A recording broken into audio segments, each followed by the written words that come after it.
your bed from your behind. Tell the stranger sleeping next to you to get the hell out, you've got things to do. Wednesday morning, the week's half done. Try to sober up, it's time to run. There's only 3 days left working from 9 to 5. Then it's party time. Party time.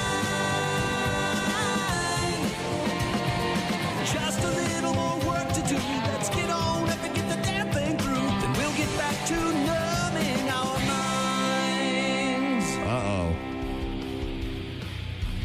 What? Did you look at Saturday and Sunday? I mean, I knew it was going to be a little bit warm. Did you just say a little bit warm when temps are going to be in the mid-90s? That's all right. It's July. No, it happens. it's not July. It's June. It's June, and it's almost July, and it happens. And it sucks.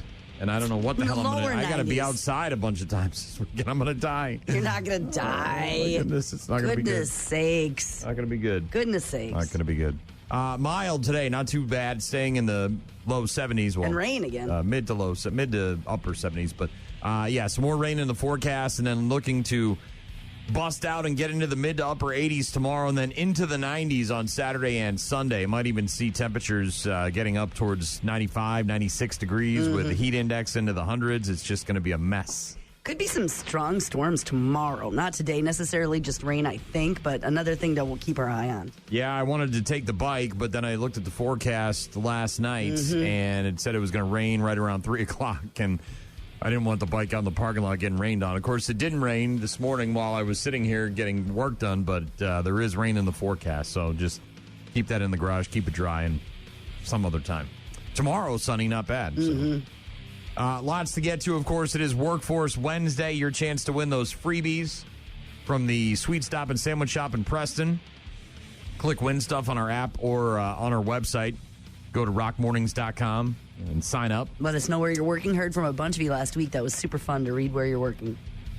Lots of other things to get to this morning, including an online rock stop from 8 until 9:35, thanks to Great River Harley-Davidson. Big grand reopening this Saturday. That's one of the 8 billion things I got to do this weekend. Busy. Gonna be fun. Yeah. Also going to get to some Ghost and Pearl Jam in a few. And again, if you need us, find us online at rockmornings.com. Rock Mornings with Brian and Gene on your rock station. Who wants to go? Where you going? To go fishing. Why? It is National Go Fishing Day today. Yes, people fish because the fish are biting. Fish biting good? No, not so good. I packed my rod and reel. Time to bite the hook. You wanna go fish? Go fish? Let's go fishing. Yes! Fish. Happy National Go Fishing Day. Showtime! National Go Fishing Day. Man, I fished a lot when I was a kid. Yeah, so did I. Well, we had a lot more opportunities. Didn't have to work. Didn't have to pay bills. But I mean, I didn't even do it necessarily once I got to high school as much. It was like kind of a grade school thing, and we had a creek in our, in our neck of the woods, if you will, like kind of in our yard. We had a long driveway out in the country, yada, yada, yada. But I had a friend named Mark Andrews, and he would come over every Saturday morning, and we would, get done with chores really fast, and, bust him out so we could go fishing, and then come back and eat giant bowls of cereal and watch Saturday morning cartoons. That's a good Saturday. It was. Yeah, we went camping. So much fishing. Or my family went camping when I was a kid, and it was on a lake, Lake Ossipee, in Ossipee, New Hampshire, in the Lakes region, obviously. And so I went fishing a lot as a kid on the lake, and then we actually had a river, I don't know, a few hundred feet from where my parents' house was. There was a bunch of woods and train tracks and stuff like that, and then there was the Merrimack River back there, and didn't fish in the river too much, but yeah, always fishing in the summertime or boating and tubing and all that stuff, and then it just kind of came to an end.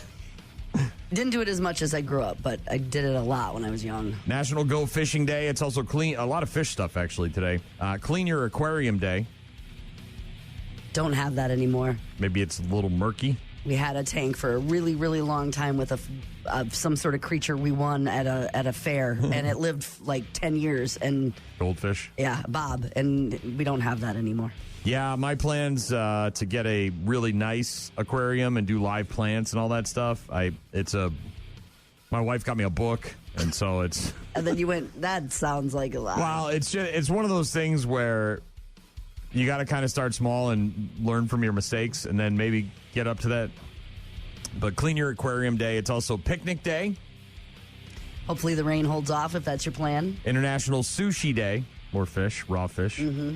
And National Cherry Tart Day. So lots of different holidays today, including Go Fishing Day. I know a lot of my friends. I just, a buddy of mine, Hot Sauce, he just went fishing on the ocean for the first time, I would think. Did he really? Yeah. Yeah, exciting. Little boat, big water. So tough stop for him.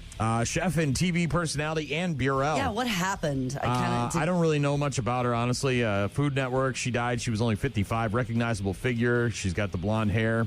Died on June 17th at her home in New York. Cause of death was not disclosed. So I don't know what happened to her, but she's dead. Yeah, I believe, because I saw that this morning when I woke up, found at home unconscious and unresponsive, apparently. So, cause of death is pending. Recall Breyers ice cream. You got any Breyers in your fridge? I don't know. I do have a couple different kinds of ice cream because of the wisdom teeth removal. Oh, so yeah. it's possible. Breyers voluntarily recalling one of its products due to mislabeling and undeclared allergens, according to the Food and Drug Administration. Class 2 recall initiated on June 2nd is for Rocky Road ice cream that was placed in a chocolate truffle ice cream package. The container also has a Rocky Road ice cream lid on it. So it's mislabeled. Yeah. is what it is. The federal agency said the tub may contain tree nuts while the lid declares almonds as an ingredient. So, again, if you've got some Breyers and it's chocolate truffle or Rocky Road or you got a severe nut allergy, take a look at that. Give it a Google. But Breyers recalling voluntarily a bunch of their ice cream. Tyler Perry getting sued. Did you see this? I did not. Yeah, so Tyler Perry getting sued for sexual assault. I had it here. And okay. Where the hell it went? Hold on one second. As in the filmmaker? Yeah, so Medea, all the Medea films? Yes. So Tyler Perry, the guy who created those among a bunch, and you're watching one of his things right now, aren't you? I just finished Straw with Ella the other night. We watched his latest Netflix movie. Yeah, been sued for sexual harassment and assault by Derek Dixon, who was an actor on The Oval and Ruthless, alleges that Tyler Perry pinned him against the wall and groped him. Dixon says that Tyler Perry made several unwanted sexual advances on this guy since 2021, including one instance in which his clothes were forcibly pulled off in an attempt to assault, and another in which the mogul, Tyler Perry, allegedly sneaked into bed with this guy. He accuses Tyler Perry of engaging in a pattern of exploiting male actors in his productions, leveraging his power in Hollywood to harass those in his orbit. Lawsuit filed last Friday in Los Angeles County Court. See where that goes. This guy is seeking an undetermined amount of money.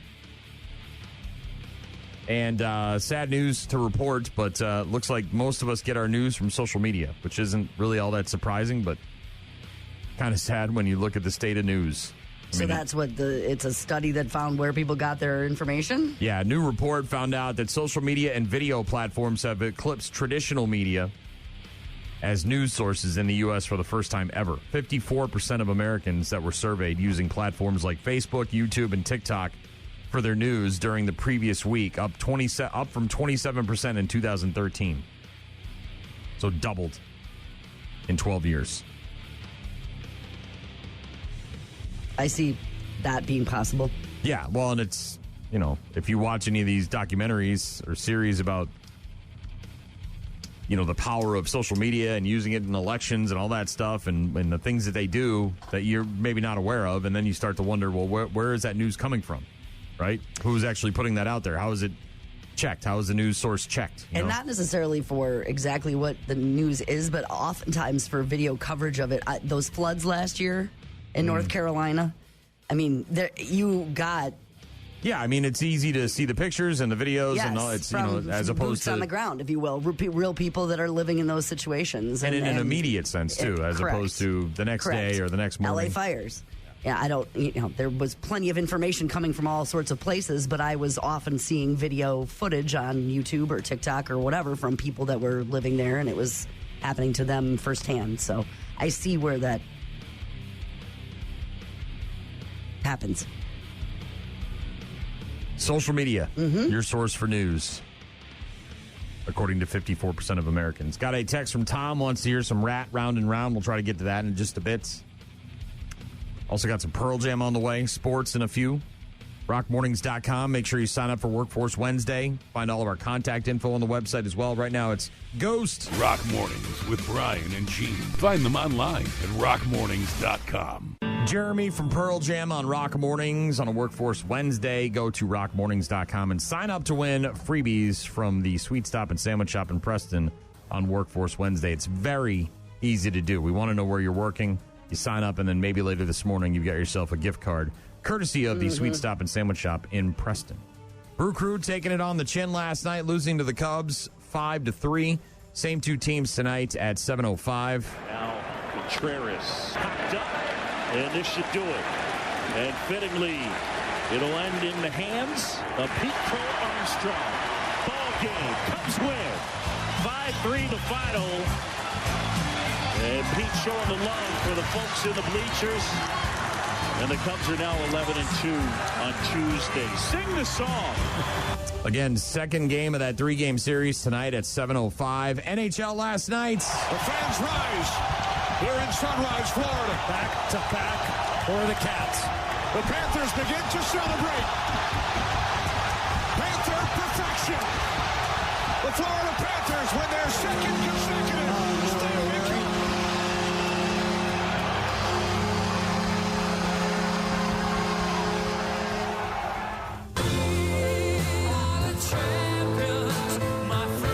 The Florida Panthers repeating as Stanley Cup champions by beating the Edmonton Oilers handily in Game 6 of the Stanley Cup final last night. 5-1 the final score. They are the NHL's first back-to-back winners since Tampa Bay did it in 20 and 21. Third team to do it this century. Sam Reinhart scored 4 goals. Oh, my gosh. She's on fire, huh? Yeah, became just the 6th player in league history and the first since Maurice Richard back in 1957 to get that many in a game in the Stanley Cup final. Rarely ever happens. Wow.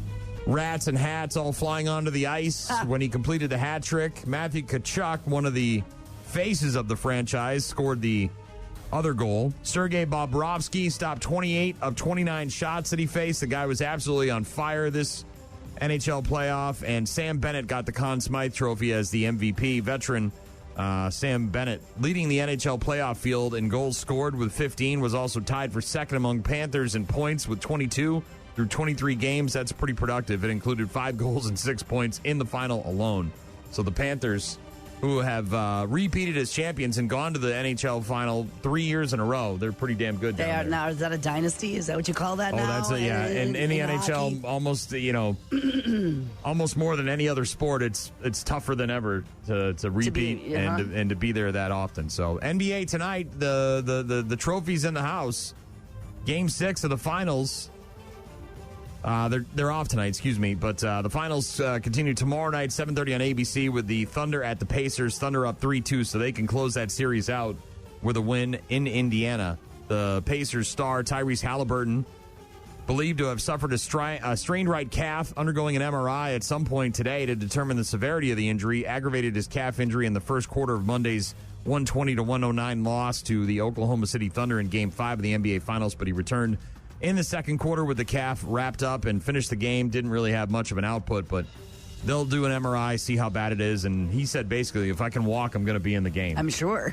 Yeah. This is it. This is it. And NASCAR had a pretty successful trip to Mexico City last weekend, but a pair of races did not come without controversy as driver Carson Hocevar got a bunch of criticism before the race for some of the comments that he made about Mexico's capital city on a Twitch stream, calling it a bleep hole where you can't leave anywhere.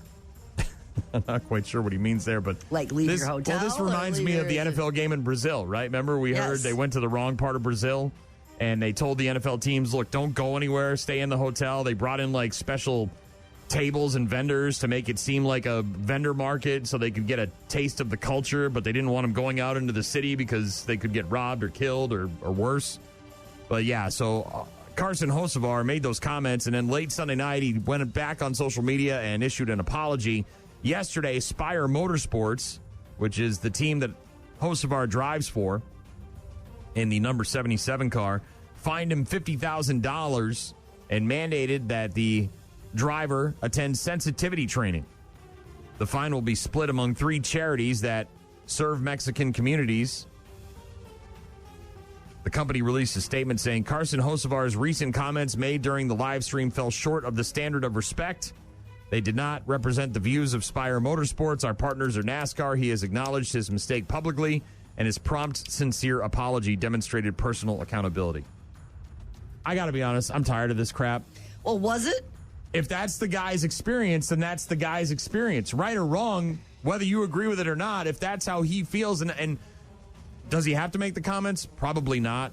Was he, was he live streaming? So he was on Twitch, so I don't know what he was doing, playing video games or whatever. Talking about what a dump it was? Well, and look, if the guy's down there and he's not having a good time. Was it a dump?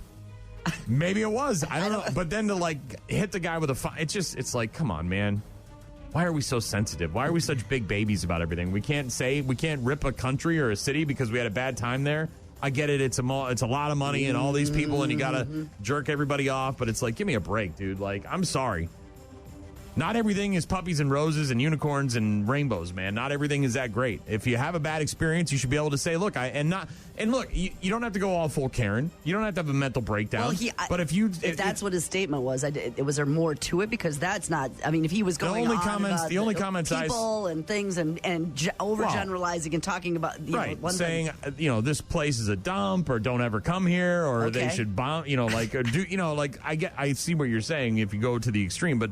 I don't know, what he said didn't seem all that bad. I went to Michigan once for a work thing, and we stayed at this hotel that had a leaking on the car. It was through the carpet on the hallway, and I ended up getting the flu from one of the people that was at the conference, right? And I feel icky about that city in Michigan, and that city in Michigan did nothing to me, right? But the entire trip was terrible, and I remember that poorly. It was bad. Everything about it. It was just the food was bad. The hotel was a dump. I ended up getting sick. It has nothing to do with St. Joe, Michigan, right? I'm sure it's lovely. It's right on the lake. I'm sure it's similar to my experience driving through Gary, Indiana on the way back from Nashville. And a lot of people agreed with me. That's not to say that there aren't good parts or good people, but all I know is that for 10 miles, I was scared as hell of Gary, Indiana, and I would never want to go back there because it looks like a complete dump. And I'm sure there's areas of Gary that are lovely. They probably have a nice dog park somewhere. I have no idea, but I didn't drive by that. I drove by all the other stuff. So I don't know. We're just so sensitive about everything. And it's like, God. Well, maybe the team, it sounds like they had to for some degree. The guy needs sensitivity training for that. No, he just, look, dude, don't say that stuff. That's it. That's the end of the sensitivity training. We are being Is Mexico sponsored. City going to crumble because Carson Hocevar, there's some money second-rate NASCAR driver, said one bad thing about the city? Come on, man. Give me a break. I'm sorry. He needs to learn from that, but maybe that's it. Rant over. Evanescence coming up in just a bit. Rock Mornings with Brian and Gene on your rock station. Uh-oh. Guess what day it is? Julie. Huh? Julie. Huh? Guess what day it is? Julie. Huh? Julie. Huh? Guess what day it is? Guess what day it is? Guess what day it is? Anybody? Anybody? Guess what day it is? Guess what day it is? Anybody? Anybody? Mike. Huh? What day is it, Mike? Huh? Woo-hoo! Mike. Huh? What day is it, Mike? Huh? Oh, come on. I know you can hear me. Leslie, guess what today is? Leslie, guess what today is? Leslie, guess what today is? Leslie, guess what today is? It's Hump Day. Hump Day. It is Hump Day. Hump Day. That means Workforce Wednesday. Sign up online, rockmornings.com. Let us know where you're working, where you're toiling away, and you could win freebies from the Sweet Stop and Sandwich Shop in Preston. FX tonight, the first season finale of Adults. I have no idea what that is. Mm-hmm. Over on TNT tonight, AFI Lifetime Achievement Award, a tribute to Francis Ford Coppola. Nicolas Cage's uncle. Mm-hmm. That's you. Son of a bitch. Stop sending me emails. Second season premiere of America's Sweethearts, the Dallas Cowboy Cheerleaders, is on Netflix today. How about them Cowboys? Yeah. Second season premiere of The Buccaneers on Apple TV Plus. Also, the series premiere of We Were Liars on Amazon. A psychological thriller about a teenager trying to figure out what happened to her 2 years earlier after memory loss from a head injury during her 15th summer. My name is Cadence Sinclair Eastman. Yes, we are those Sinclairs. Some people call us American royalty. I feel I've known you all my life. We live, at least in the summer, on Beechwood Island. I know your marks, your every line. We were happy. We wanted for nothing. I just hope we don't run out of time. But something terrible happened last summer, and I have no memory of what or who hurt me. Uh-oh. Got to figure that out. Amazon today, We Were Liars, series premiere. That's a hard pass for yours truly. Jimmy Fallon is on a repeat tonight. Kimmel's new with Charlie Day, Jeff Ross, and the Pixies. Stephen Colbert's got Allison Williams as his guest this evening, and comedian Cole Escola is going to be on with Seth Meyers tonight. That's what's on the boob tube. Maybe get some bait on your way home and do a little fishing. It's fishing day. You could work hard on that bait and eventually become a master baiter. You could. I don't know if you can get a college degree for that, but... I saw our friend Tony got a... Oh, did you see that catfish thing he caught yesterday? Him and Bruce are always ripping stuff out of the water. Yeah. That one was not attractive. The large, I'll give you that, but not a good-looking fish, dude. Yeah. Gross. But fishing day. Got a few text messages. Chris in Alabama said everybody needs to start wearing disclaimer placards saying their opinions are not the viewpoints of their employers. Easy solution. Corbin said people need to hang out with truck drivers more for sensitivity training. Cordell texting in saying you had me laughing pretty hard at sensitivity training. People are so sensitive that we need to have sensitivity training so we don't trigger anyone. Ogre said, rescue me sensitivity training. Google that clip. I'll give you a cookie if you play it on the air. LOL. Yeah, that will not be getting played. I remember that clip actually very well. Thank you. Thanks. I don't think that what he said was all that bad. I mean, look, if you're a race car driver and you start talking crap about one of your sponsors, you know, obviously you're going to suffer some consequences. I get that. But if you go to Mexico City and you don't have a good experience because whatever happened to you was not what you thought was going to happen, and all you say is it was a bleep hole and you couldn't go anywhere, and if that was the truth for you and your story, then I don't understand why you got to have sensitivity training for that. So, yeah, I'm trying to look into getting the full quote and see if there's anything about that. Yeah. And I, as the employer, there's different rules that they've got to follow, right? Because they're paid with and for and all of the things, right? Understood. Because it was an investment there. So, well, look, I get it. It's big business. NASCAR has a major investment in going down there. They want to probably do another race or two and all that stuff. And you can't have your drivers talk. But like, come on, man. I just like, we gotta, okay, so find the guy, but does he have to go to sensitivity training because he doesn't like where he went? Just say, look, dude, don't do that again. Okay, fine, I won't do that again. Try not to talk. If I had to go to effing sensitivity training every time that I had a meeting with the boss because I said something I shouldn't have said, I would never work here again. It would end. It would be over. I would not be able to do it.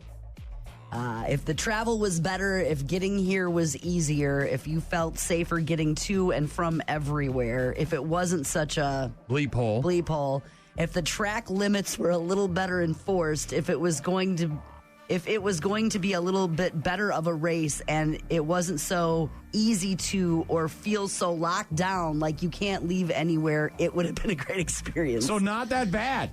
Again, just telling his story. It's no different than what we love Charles Barkley for, right? The guy goes on TNT, man, them women down in Houston are big. They're big, fatty women. And we love it. It's great. And nobody criticizes him because of it. Right.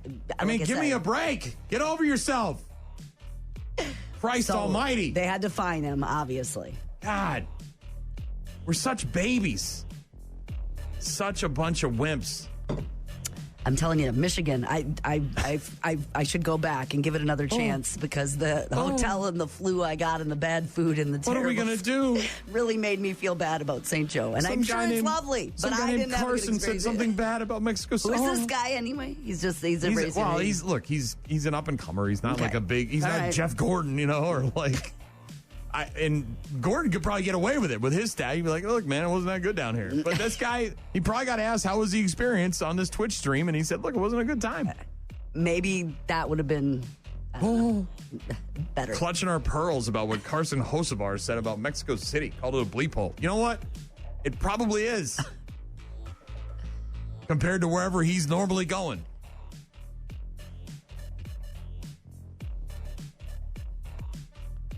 I'm sure if Prince William came over to my house, it wouldn't be a great experience. He'd be like, oh, this place is a dump. I'm not going to ask him to go to sensitivity training because he doesn't like where I live. Sorry. Got a text from Deb. Said, good morning. Could you play Youth Gone Wild by Skid Row? Yes, I can. Rock Mornings with Brian and Gene. Find them online at rockmornings.com. Everlast on Rock Mornings with Brian and Gene. Kind of a cloudy start to your hump day. Some rain in the forecast. More rain tomorrow, isn't it, though, I think? No, sunny tomorrow with a high of 87. Looks like showers and thunderstorms on Friday morning and then back into the 90s this weekend. Heat and humidity to welcome in summer this weekend. No, thank you. A 102-year-old woman in the UK named Gwyneth Griffiths wanted just one thing on her birthday. What did she want on her birthday, Gene? I don't know. This could be very varied. It could be she jump out of an airplane. She could be reunited with a child. She could have a glass of whiskey. She could eat a pulled pork. You know what I mean? Like, I don't know. All of those answers are incorrect. Gwyneth, who just turned 102, wanted one thing for her birthday, and it was... I'm in love with a stripper. She wanted a stripper? She wanted an exotic dancer to come to visit her? Is that what you're saying to me? Yeah. Wanted to get a stripper for her birthday, so her retirement home made it happen. I don't think there was any like real nudity or grinding or like the things you expect at maybe a strip club. But, more like Magic Mike kind of stuff? I think age appropriate maybe. Her son said she used to be a very buttoned up lady, but she's become a lot wilder in her old age. Heck, yeah. He said he thinks that she's got a bit of a dementia and says it's changed her personality. Aww. Maybe for the better, but there is some photos out there of Gwyneth and her stripper. Fireman? At the retirement home. She's just having a blast with her stripper. 102 years old. Was he dressed up? Are we just yelling our own fantasies out here? Is that what we're doing? No, we're not. Is that a nightstick in your pocket, or are you just happy to see me? How big does your hose get, Mr. Fireman? What? Easy what are you there. saying? Easy there, killer. What are you saying? Easy there. Reel it in. Okay. Put your tongue back in your mouth. Okay. Copper firefighter if you had to get a stripper. Oof. I don't know. I figured that was easy. Probably firefighter. The suspender thing with the pant, next to the fire truck. I just thought in the sense that the firefighter gets the job done, but doesn't want to punish you in any way, shape, or form. As it carries you out of the right. You say he's the savior. He's hunky. He does the job. He risks his own life. Nothing against police officers, but they're also law and order, and sometimes that's kind of something you don't want to deal with. Right? Dressed up for her. He's more Chippendale. He's got the bow tie, the white collar, and he's got like a little apron on, and very muscular. And he's presenting her with a 102-year-old cake. There, he's got their 102 candles on it, and she's got to blow it out. And she's got her glasses, she's got some balloons. Aw, yeah, that's what she wanted, and that's what they made happen for her. That's great. That they didn't say no, we can't do that. Yeah. People would get offended. Oh, my goodness, what are we going to do? People are offended that a 102-year-old woman who may have 10 minutes left to live wanted to have a stripper for once. Good Lord.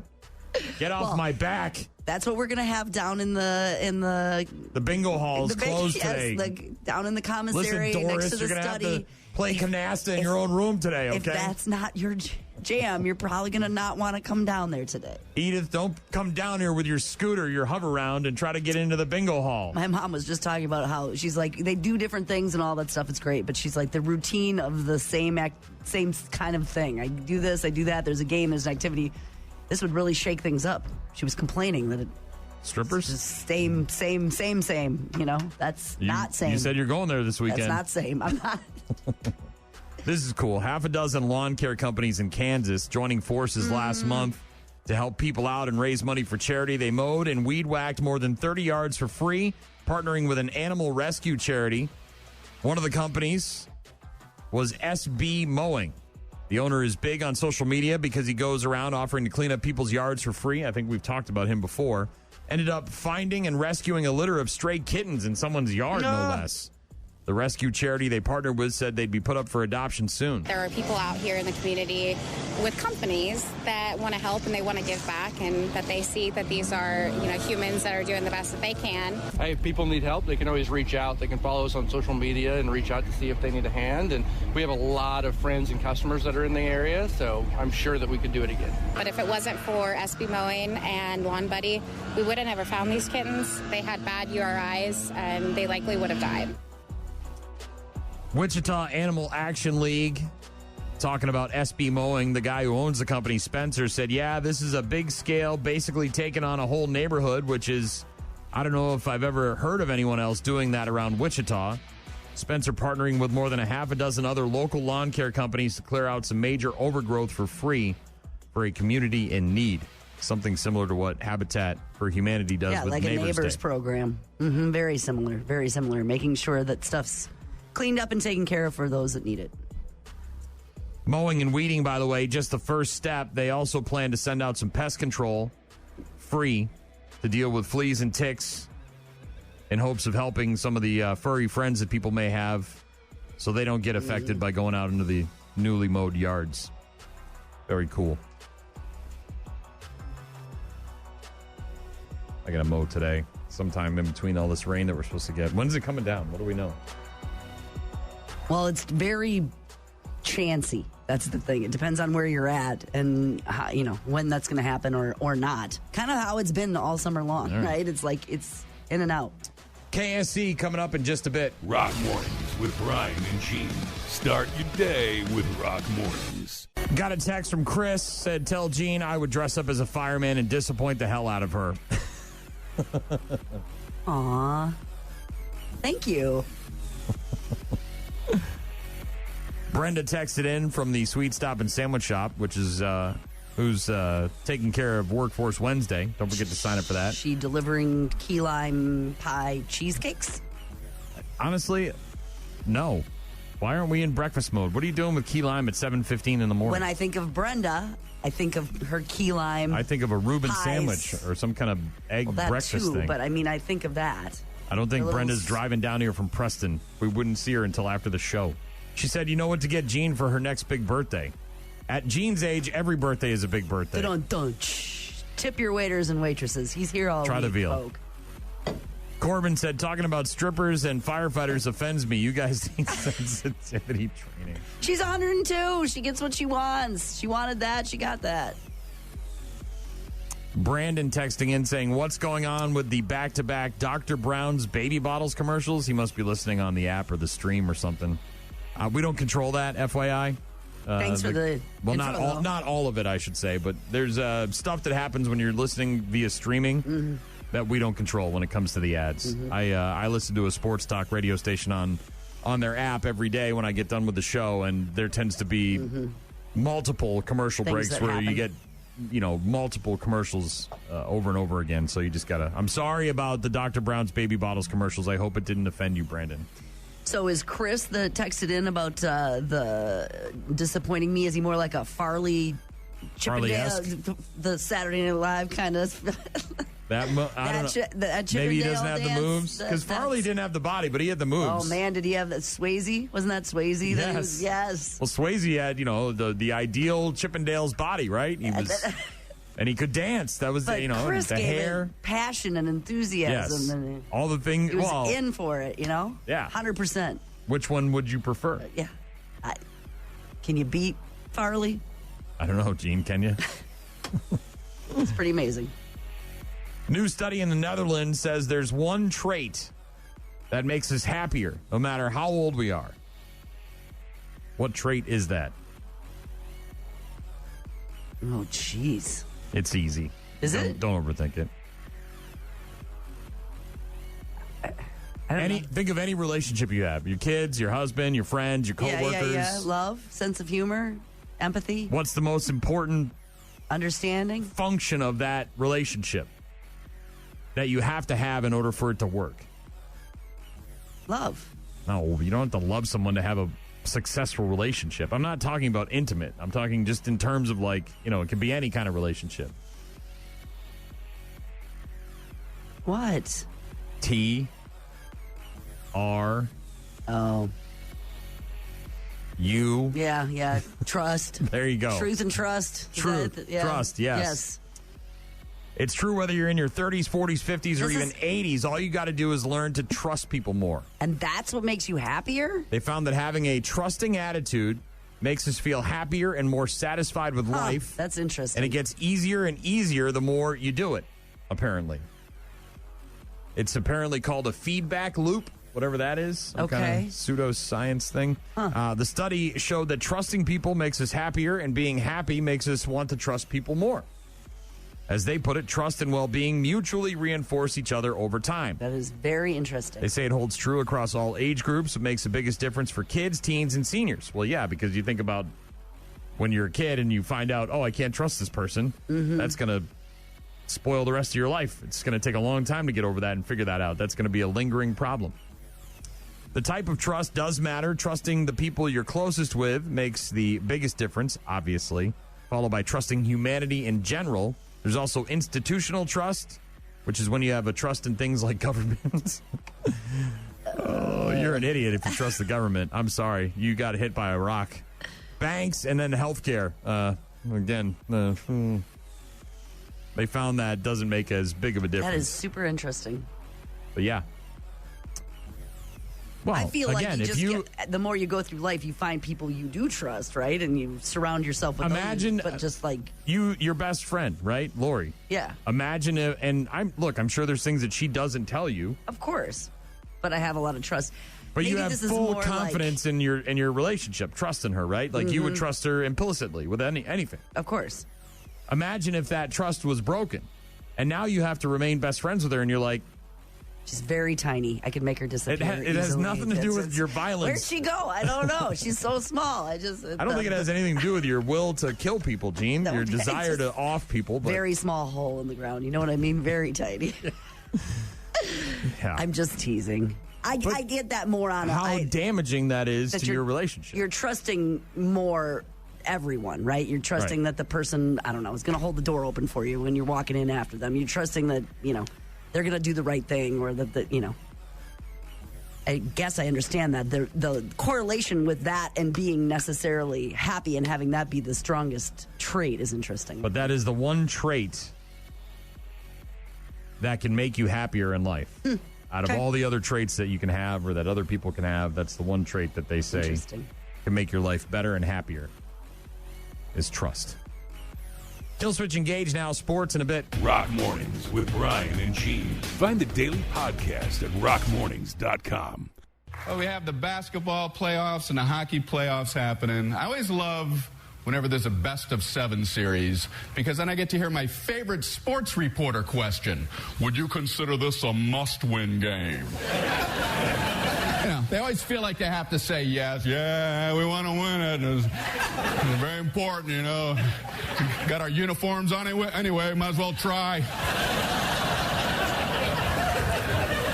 But it's not always the right answer, man. It's a math question.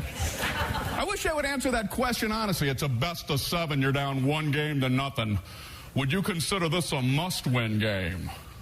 No.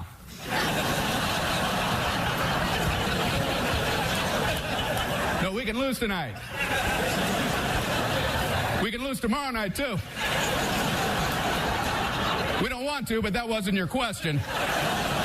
You asked if it was a must-win game, and if you'd ever taken a rudimentary math class, you'd already know the magic number's 3. When you're down 3, then you must win them or you're out.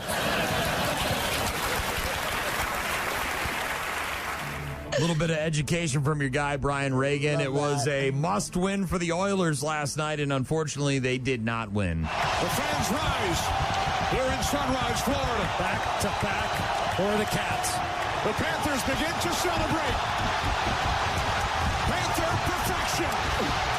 The Florida Panthers win their second consecutive Stanley Cup.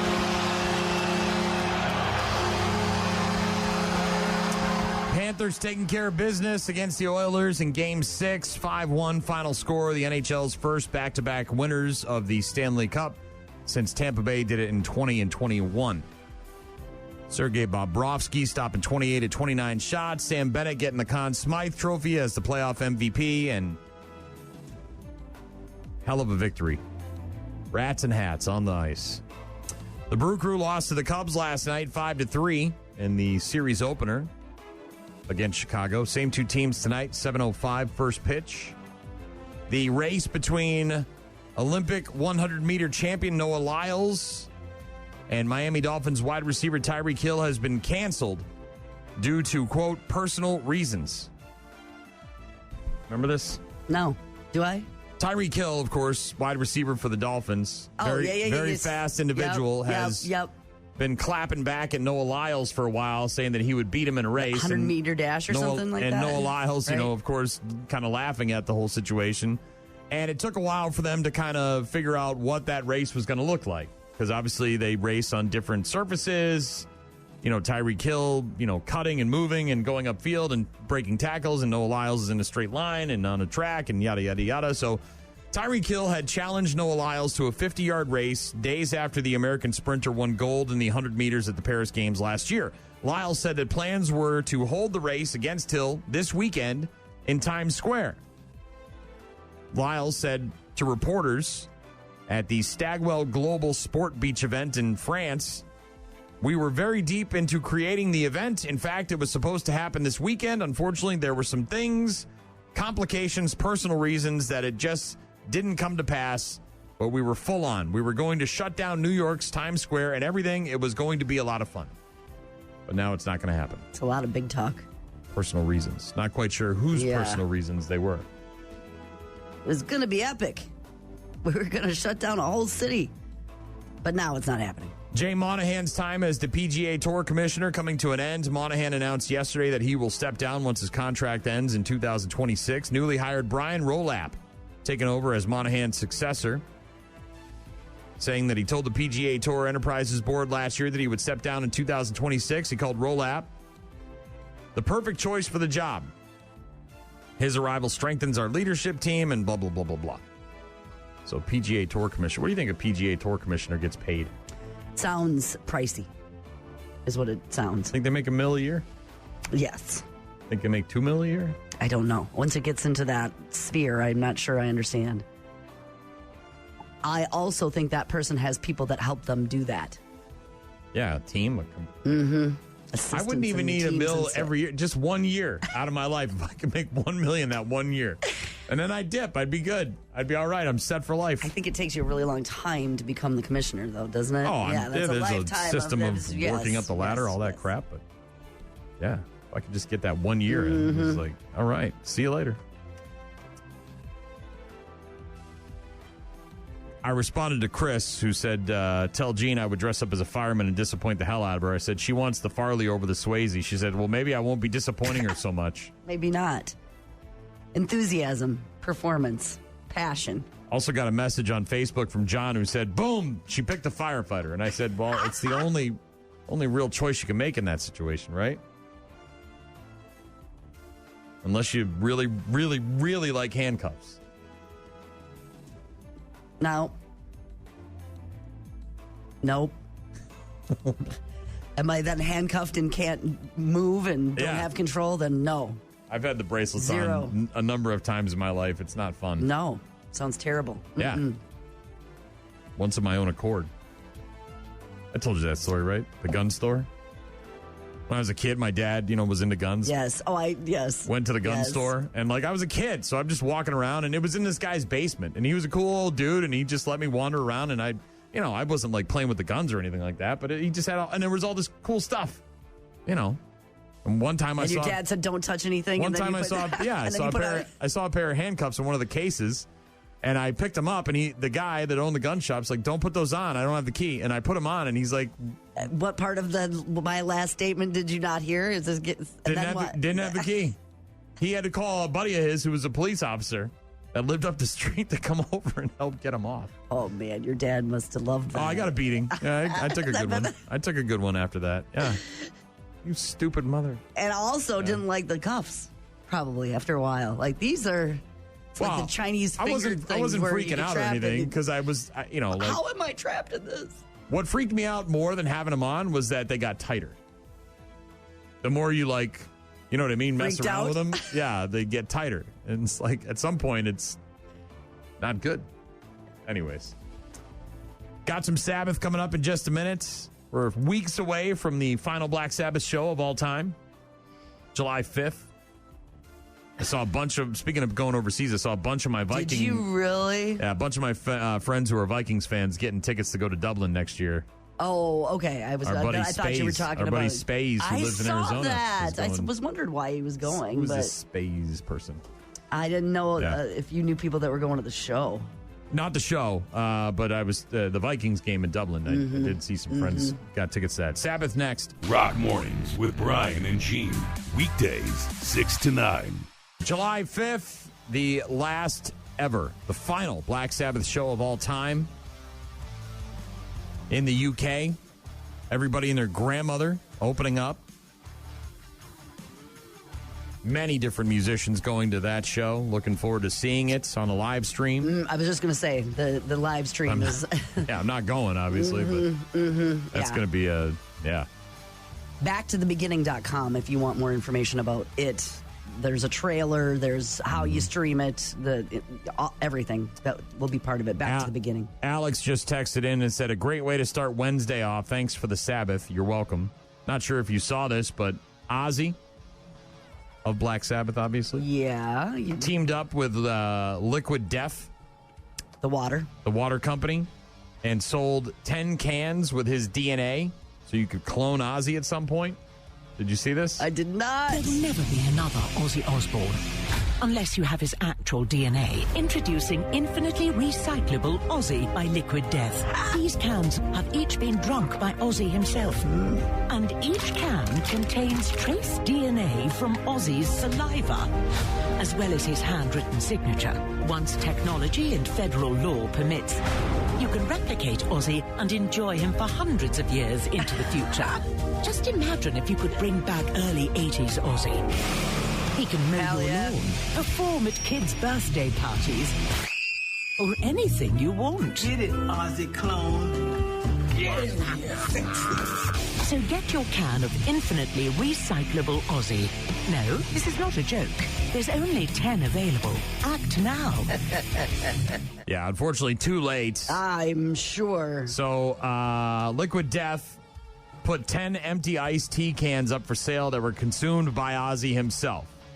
Guaranteed to contain a trace amount of Ozzy's DNA through his saliva. And came in a container that was also autographed by Ozzy personally, which, of course, is where the real value comes in. Yes. They cost $450 a piece, and they sold out immediately. Alex just said, "I wanted to get one so bad. Ozzy is my man."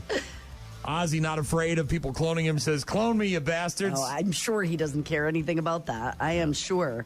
No. By the way, $30 for the live stream, it looks like. You can also do a Back to the Beginning pack where it's a T-shirt and the live stream bundle and upgrade your purchase if you'd like to do that. Also, I just hope they don't have streaming issues like, we saw with the Mike Tyson fight, live on Netflix, those kind of things. They'll figure it out, I'm sure. But one of the bands apparently has backed out. They aren't saying who it is, but apparently someone has pulled out. Didn't she kick somebody off? No, she said that they've... I know some of the band, like Judas Priest can't be there because they already got a date scheduled, and so that's kind of a bummer, but... It's unclear who has decided not to perform, but Iron Maiden is definitely there. Apparently it wasn't them, and it wasn't Tool, because Maynard James said it's not us. And others confirmed include Metallica, Guns N' Roses, Slayer, Pantera, Hailstorm, Alice in Chains. So you probably don't know this, but did any bands cancel a show of their own and say, F this, we got to go to this? Like, we can't. Well, sorry, people of Kansas, we're not playing the night you bought tickets for. We're going to go. Alice in Chains, Lamb of God, Anthrax, Mastodon. Then you've got Billy Corgan's going to be there. You've got Dave Draymond, Fred Durst. I mean, it keeps going on and on. Zach Wilde.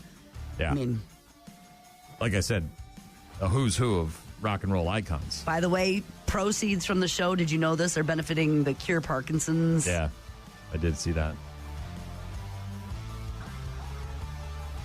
Backtothebeginning.com for more info. Yep. I'm all sure, the info, ordering the stream or the T-shirt. I'm sure Alex is going to be watching. It's Rock Mornings with Brian and Gene. Don't forget to sign up for Workforce Wednesday online at rockmornings.com.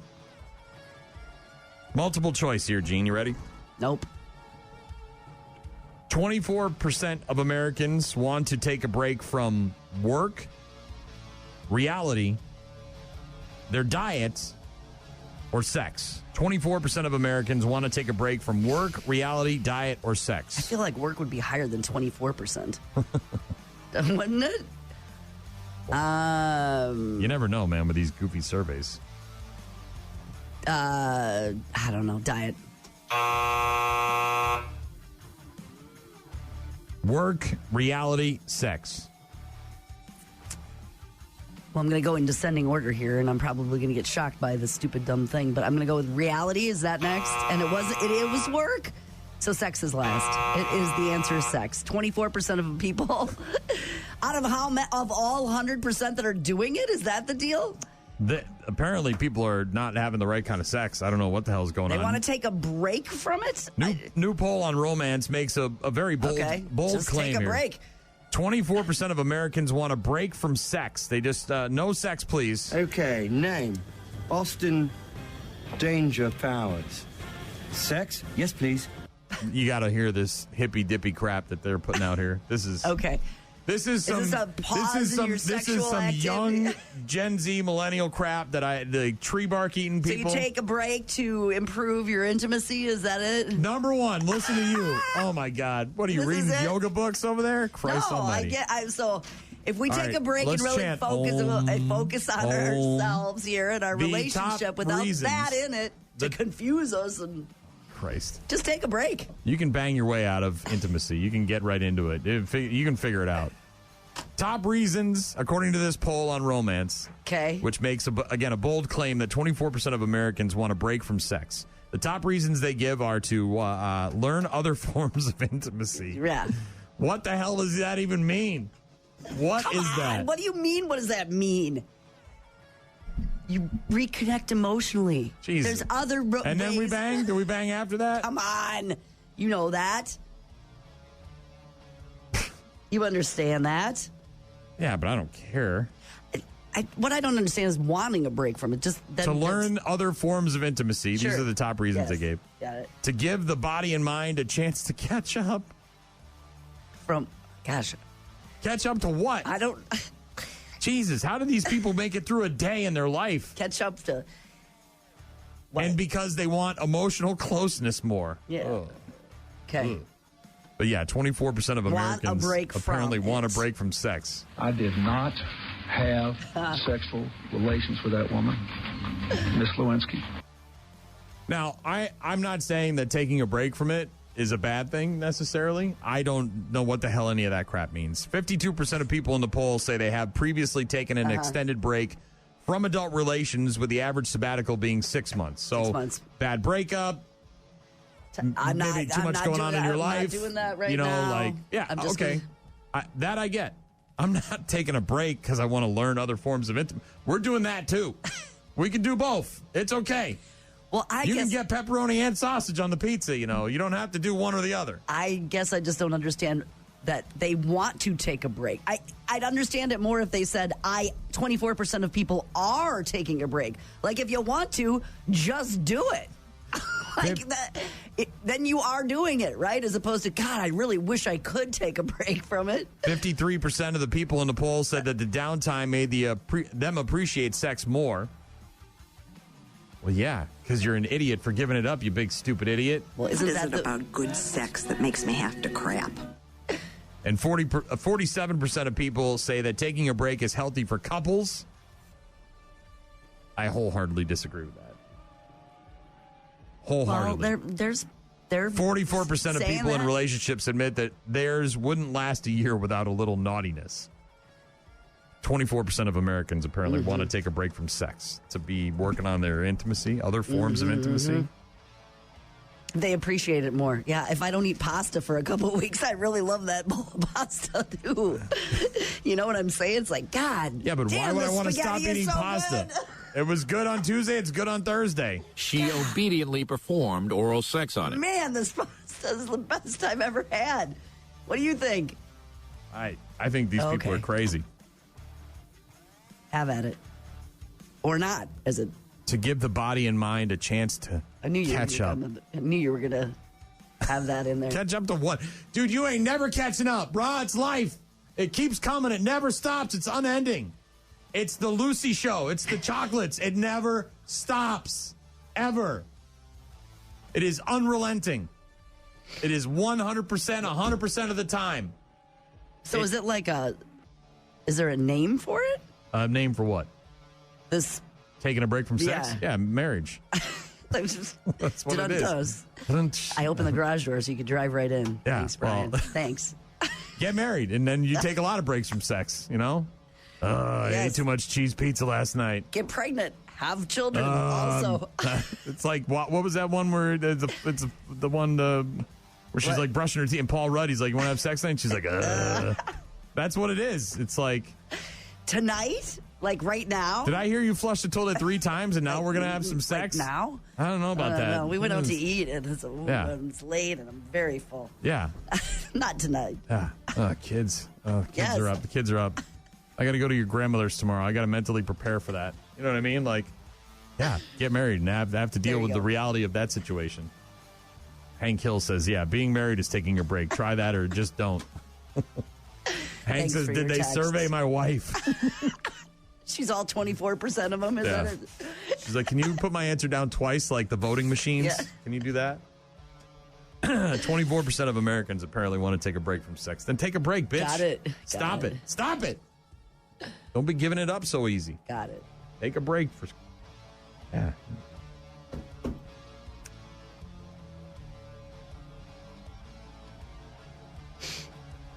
A quarter of people out there are like, nah, I'm having too much sex. I got to slow down. Now, when you look at it that way, I'm more jealous than I am anything else. Marnie says they don't know how to communicate in person, so they just have sex. Well, I don't know about that. Okay. Well, all right. Marnie's reading yoga books, okay. too. Rockmornings.com if you want to be part of the program. Get in touch with us. See there now. Walls come down. Rock Mornings with Brian and Gene. Find them online at rockmornings.com. You said you're going to Florida? Yes. When is that happening? July 19th. Oof. So right at Rockfest? You're leaving like that weekend? Okay. Correct. There's no other. I couldn't fit it in any other time. That's what she said. It's the truth. All right. Why? Is this a Florida story? No. I didn't know if that was your summer plan, if like that's the only thing you're doing, or. Pretty much. Other than we have freshman orientation events down in Madison. I got to take a couple days off in August to get Ella ready to move down to the University of Madison to be #Badger. So there's some stuff like that. But like the only trip or fun or anything that isn't involved with family or responsibilities is that. Yeah, obviously Rockfest is coming up in the middle of July. That's a mix of work and play at the same time. And then October, got to go back east, pick up a lawnmower and a snow thrower, put mom's ashes in the veteran cemetery, all that stuff. But that won't be again until sometime in October. Summer on a budget. Cheapest holiday someone can get into, or cheapest hobby someone can get into during the summer months. Cheapest hobby? This is a Reddit poll. Somebody asking, what's the cheapest hobby someone can get into for the summer months? I have zero idea. Reading, obviously, top of the list.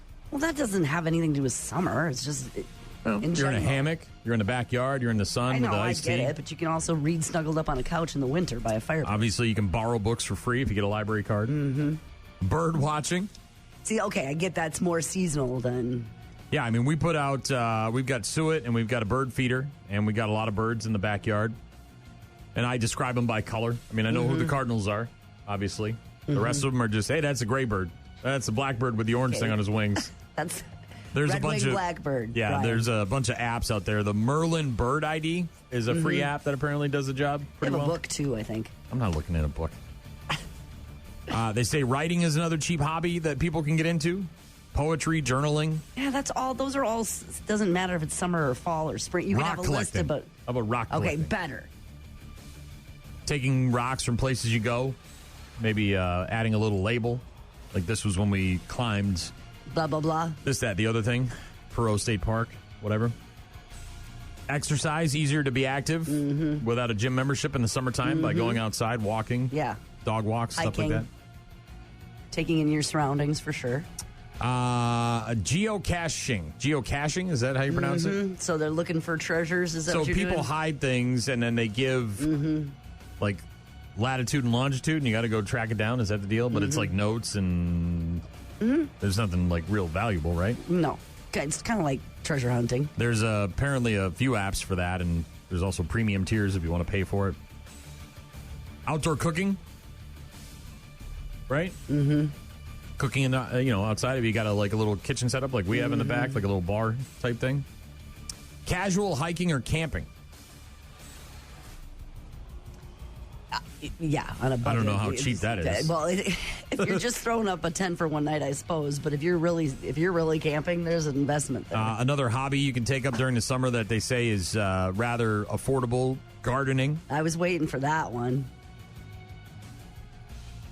Like anything, it can be expensive. I mean, it doesn't take much to spend a bunch of money on plants. Yeah. I'm trying to convert most of my stuff to be all perennials instead of having to do many annuals, except for like herbs and that kind of stuff. And pickleball. Outdoor courts, and it's free, I suppose. You just walk up and play. Well, and the equipment is usually just say that about anything, probably. The paddle and the ball, right? Volleyball, basketball. Don't need any special, the court's provided, usually, so... Some cheap hobbies that apparently are... Like tennis, I suppose. Yeah. Tom wanted to hear some Rat, Round and Round, so here you go, Tom. Rock Mornings with Brian and Gene. More from Brian and Gene is coming up. Little old school. Rat, Round and Round by request for Tom earlier this morning. Thanks for the request, Tom. Visit rockmornings.com if you'd like to get in touch with us, if you've got something you want to hear. Of course, our texting isn't working right now in the studio. Go figure. Father's Day was on what, Sunday? Sunday. It was Sunday, yes. Sunday? Father's Day. Happy Father's Day. And it's not just an American thing, apparently. Japan celebrates Father's Day on the same day as we do in the U.S., the U.K., and in Canada. So last Sunday, the Yomiuri Giants, Tokyo's professional baseball team in the Central League, wanted to give a shout-out to baseball-loving fathers. On the club's official Twitter account, they sent out a tweet saying, "Today is Father's Day. Do you have any memories about your father and the Giants?" A.k.a. the baseball team. The account's got the ball rolling with an illustrated example showing a middle-aged man sitting on a sofa with a bowl of potato chips on the table and the Giants game on the TV, a smile on his face and his fist pumped with the caption, "The Giants determine what kind of mood my dad is in." The intent, of course, was to maybe have people share heartwarming stories of playing catch with dad in the backyard. Is that not what happened? Going to the game and enjoying a dog, maybe getting some merchandise or a foul ball, a souvenir. Unfortunately, however, not all of us had great experiences with our fathers growing up. And so the tweet brought up a little bit more than what it was intended for. Here are some of the highlights from the tweet from the Yomiuri Giants in Japan. Quote, all of my memories about my dad and the Giants are terrible ones. Okay. If the Giants didn't exist, my dad would have had fewer reasons to get into a bad mood. That tweet describes my dad perfectly. If they lost, he'd find some tiny excuse to kick me. That's why I lost all interest in baseball. Quote, it was the worst if they were playing a night game. My dad would monopolize the TV. Then he'd fall asleep in the middle of the game, and when I'd change the channel, he'd suddenly wake up and go berserk, yelling, I was watching that. I hate baseball.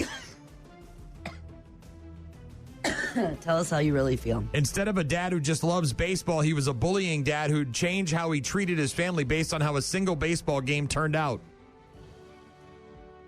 Oof. Quote, my dad is a Tigers, the Giants rival fan, so the opposite end of the spectrum here. And if they lost to the Giants, he'd get pissed off about all sorts of things he normally wouldn't get worked up over. Quote, episodes of Dragon Ball would get preempted if the Giants game ran late. And Dad would yell if they lost. So I think there are a lot of kids who think the Giants as their worst sworn enemies. I'm really glad that my dad was never like that about any sporting thing. Getting so into the game that you can't control your emotions, that's baseball. Quote, it almost seems like the person who created this tweet actually hates the Giants. Just some of the highlights from the, or lowlights, if you will. I was going to say, those are pretty low. Yomiuri Giants. That's not what they intended Father's Day and the salute to be, I don't think. Yeah. We bring out the worst in your dad. Wasn't their intention. Yeah. And I'm sure the opposite end of that spectrum is great stories about, fans and but there's no the love shortage of the game and taking you to it and making memories and all of that. But that no shortage of kids who did not have that same experience with their dads when it comes to their favorite sports teams. Yeah, and that is not just a Japan problem either. That obviously exists in our country as well, and all over the place. The friggin' sports brought to you by the Yomiuri Giants and their swing and a miss at Father's Day. Big miss, probably. Big miss. We got Chevelle and Bad News Happy Music coming up in just a bit. Rock Mornings with Brian and Gene. Find them online at rockmornings.com. You're about to enter a beautiful, exciting, wonderful new world. A cockroach living in your nostril. Now that's just nasty. Add in some haven't pooped for 30 days. Poop is raining from the ceilings. Poop.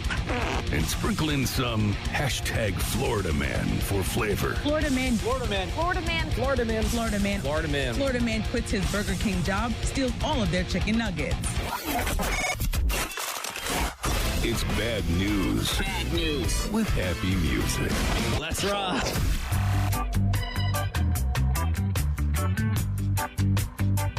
You're out with a friend, you're having a nice lunch, and then all of a sudden they pull out a wooden stake with a nail in it and try to stab you in the heart because they think you're a werewolf.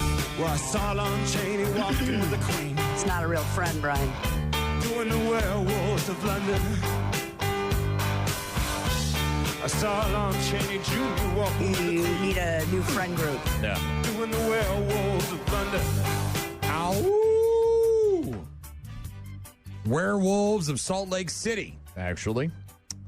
A guy in Salt Lake City, SLC, having lunch with a friend last Saturday, and out of nowhere, the guy attacked him, put him in a chokehold, and tried to stab him with a wooden stake. The attacker, 24-year-old Jose Perez, reason he did it seems to suggest that he might have some mental issues. Pulled out the wooden stake, oh my gosh, which had a nail in it, and told the guy he was going to stab him in the heart because he was a werewolf. Look, brah, you obviously don't know diddly poo about how to kill a werewolf. I was just going to say, he's there's wrong. About one thing. Silver bullet. That's it, right?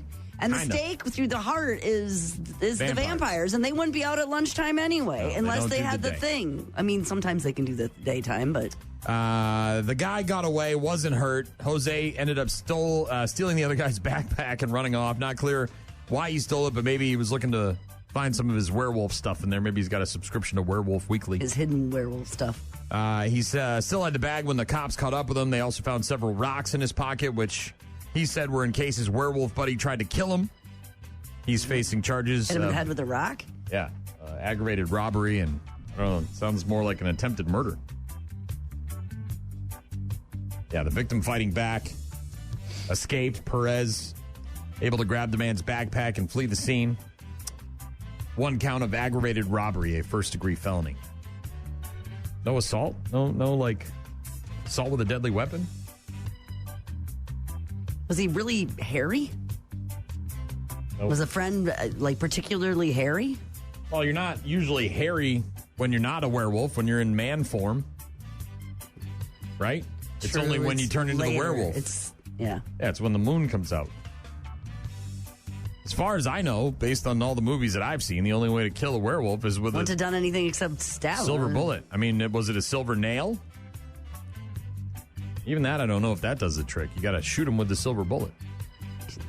Guy should do some studying. I mean, I saw in the.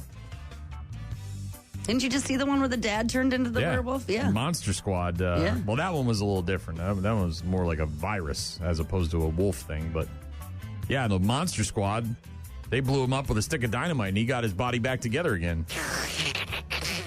Yeah, and then they found out the Wolfman's got nards. Wolfman's got nards. Kick him in the nards. He doesn't have nards. Just kick him in the nards. Mm-hmm. Wolfman's got nards. Staying with very furry animals, a campground in Colorado, the White River National Forest to be exact, has taken the proactive and unusual step of banning tents and all other soft-sided shelters to keep campers safe from bears. Bears. Big Bear, chase! Big Bear, chase! What is he saying? What? Big Bear, chase me! The U.S. Forest Service enacting the tent ban at Difficult Campground on Wednesday. That's the name of the campground? Difficult Campground? Honey, where do you want to go this summer? Sounds lovely. I don't know. I heard Difficult Campground is lovely this time of year. Really. Really challenging. It's very tough here. Apparently, a black bear scratched at a tent there with 2 young children inside of it. And so the forestry said, whoa, we can't have any of this. No more soft-sided campers. No more tents. Try not to eat the children. Bring in those summer. fifth-wheelers. Yeah. Bears. Yeah. The incident took place June 9th at a public campground located in the mountains east of Aspen, managed by hosts with American Land and Leisure. The campground host said the bear left puncture marks, I should say, on the tent, but did not get inside where a young boy and girl, both under the ages of 12, were sleeping. Those kids are never going camping again. Are you in there? The parents who were in another tent next to them didn't learn about the incident until they woke up. No. That's some bad parenting. Because those kids had to have been screaming, right? No, not necessarily. Unless they didn't wake up? They may not have known it happened or were unaware of it happening. How do you not know a bear is swiping at your tent? Isn't it making noises out there and stuff? I shoot the bear away. I told him he was a naughty bear. It could. Snorting and kind of growling. It could have earbuds. Stomping around. The next morning, they were like, hey, Mom, a bear was here. Oh, they looked at the kids were totally fine. They were a little freaked out, but they still went hiking later with their parents. They were not traumatized. Well, that's good, I guess. It's because they camp at Difficult Campground. They know this what's is coming. Nothing. They don't call it Difficult Campground for nothing. They know what's coming. This is so weird. A school bus driver in Ontario was seen driving a vehicle, a school bus, with a sign in the window that read Lolita's Line while dressed in what appears to be a schoolgirl's uniform will no longer provide transportation to and from the school, according to the school district. The bus driver, not the bus company. Yeah. So, in a statement, a spokesperson for the school board said it was aware of a social media video that appears to show parents confronting the driver. Why do you call your bus the Lolita Line? Why is it called the Lolita Line? Said one parent in the video that was posted on June 8th. The novel Lolita from 1955 is the story of a professor who kidnaps and sexually abuses a 12-year-old girl. And this person who drives the bus is wearing a schoolgirl outfit and putting signs on the bus that say Lolita's line.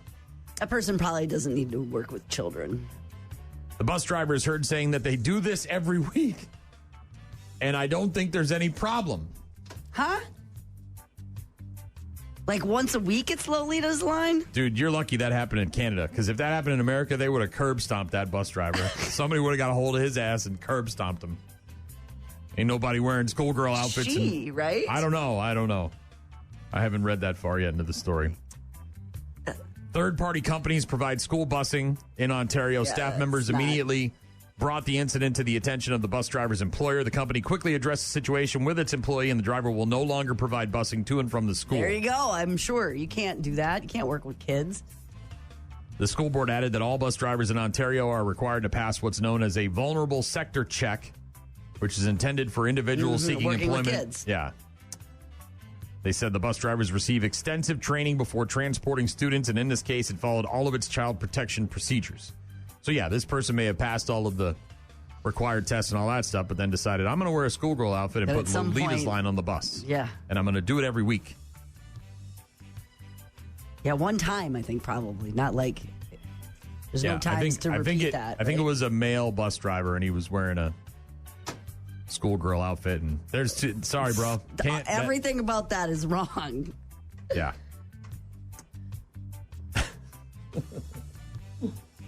Hey.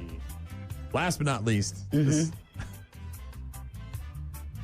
36-year-old woman in Texas arrested after she legally married her ex-boyfriend without the 42-year-old man knowing that it happened.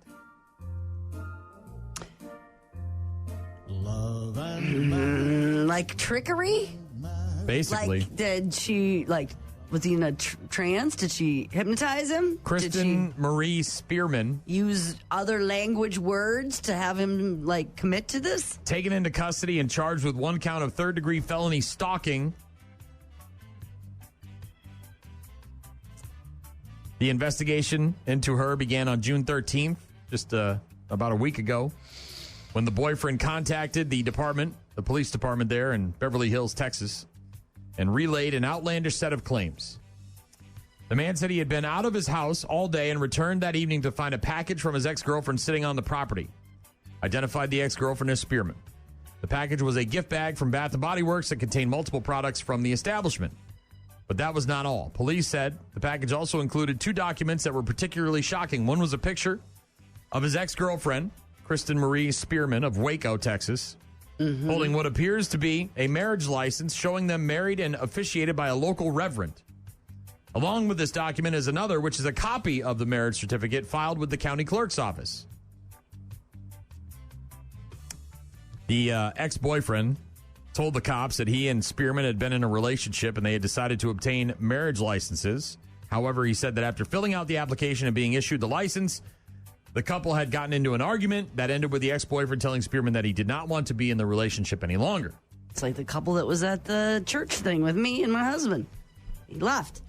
It was found during a follow-up investigation with the Reverend that Kristen Spearman, pursuant to the scheme of obtaining a marriage certificate, convinced the Reverend to certify the victim and Kristen in the holy union of matrimony. Oh, my gosh. So there was no marriage at all. Without the knowledge of the victim and his required presence. Yeah. So the Reverend's in on it. They're going to arrest his ass, too. Yeah. So they were going to get married. They filled out the paperwork. He breaks it off before they get to that point. She goes to the church, talks to them, and says, hey, we're going to do this anyway. Can you just sign here? And he does. Yeah, and then she took the license to the county clerk's office and formally filed the certificate of official marriage. After filing with the county clerk, she allegedly compiled the gift bag, wrote multiple notes on it, including the image of herself and the certified copy of the marriage certificate before leaving it on her ex-boyfriend's property. Oh, man. You got to move, dude. That guy's got to move across this country, to maybe you got to geographically, you got to get away. You got to get, settle this piece of it, and then you got to go. I don't think in 23 years I've ever heard of anybody who managed to somehow get married to someone who wasn't present for a ceremony. I've talked to the victim, and he's going through a significant process to try and fix this at this point, so that's a whole different situation. I am sure. It feels like that would just be like, I have a police report. this is what happened. Let's go to the county clerk office. Let's get this annulled or whatever it takes. And then let's arrest the reverend as well for being in on it. Well, you're not going to arrest him, but you're going to have to, she probably told some story that seemed completely believable. Right, and like he thought he was doing her a favor or Yeah. something. I don't know, but yeah. She was located at her residence, transported to the jail for processing. Jail records indicate she'd already been released from custody, but run, dude, run. Quickly, move. Yeah. Get that resolved, and then you got to go. Yeah, run. That is not good times. And do you want to be married to somebody? Well, I suppose she's there. You can't reason with it, right? You don't. Do you want to be married to somebody that doesn't want to be married to you, or know that you're married even? Bad news, happy music on Rock Mornings with Brian and Gene. Foo Fighters. We'll get to our Workforce Wednesday winner and the rest of our check-ins next. Rock Mornings with Brian and Gene. Start your day with Rock Mornings. Call. Hello? Email. I tried emailing you. Text. So many ways to check in with us. Check. We rely on you guys for traffic updates, requests, and all sorts of other stuff. Check this out. Rockmornings.com is the website where you can find all of our contact info if you want to text us or email or listen to the show live on the website, subscribe to the daily podcast, all that stuff online at Rock Mornings. You can also register to win prizes like Workforce Wednesday, which is your chance to score freebies from the Sweet Stop and Sandwich Shop in Preston just by signing up and telling us where you're working. Mm-hmm. Winner this week? Bunch of people working, first of all, at Boot Barn and Tom Sales and Service. We've got a bunch of people working. Oh, where did I want to say? I wanted to point out also working as a fire protection specialist. We were talking about firemen this morning. You were talking about firemen. I was. We've got an engineer working at a transmitter site. That's pretty exciting. But our winner is actually at an assisted living facility, and that is some challenging work. So thank you for what you do and letting us know where you're at. We appreciate that, and look for that gift card to be coming soon. Speaking of firefighters, we were talking about the old lady at the nursing home in the UK who, for her 102nd birthday, wanted a stripper, and the place she's living at was more than happy to make that happen. And it was not a firefighter or a police officer; it was just a Chippendale style stripper. John sent me a message on Facebook saying, "Boom, Gene picked firefighter," and he then said, "Firefighting saved me from doing porn." You poor bastard. How did you make it through? We had a discussion about taking a break from sex. 24% of Americans in a new poll say they want to take a break from having sex so they can focus on other forms of intimacy. You idiots.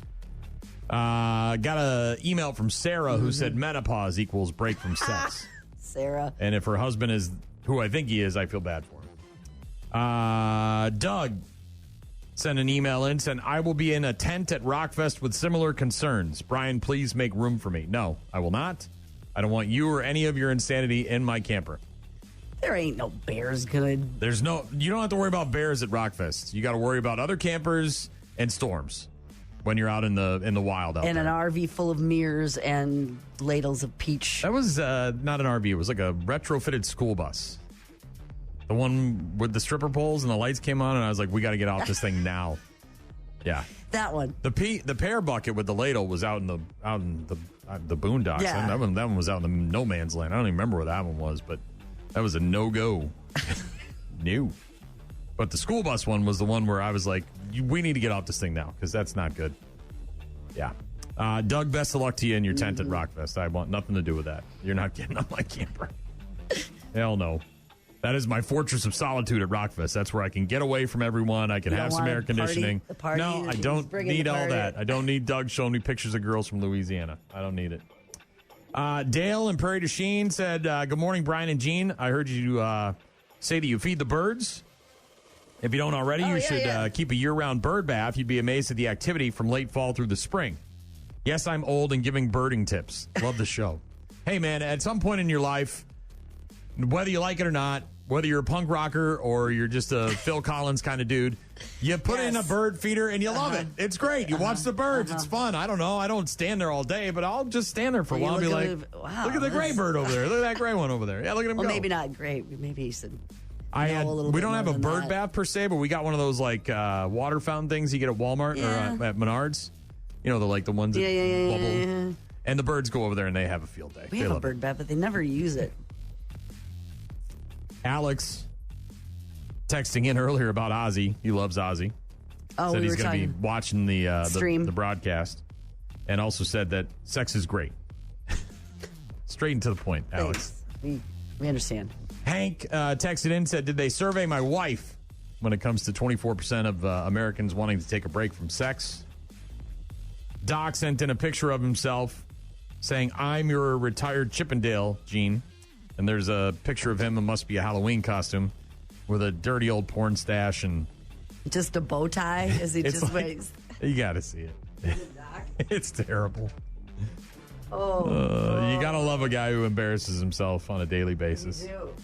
That looks good, Doc. Thank you, Doc. Doc, love it. Lots of other texts from Brenda and Chris and Deb, and played Deb's song, played Tom's song. Thank you very much for all the correspondence.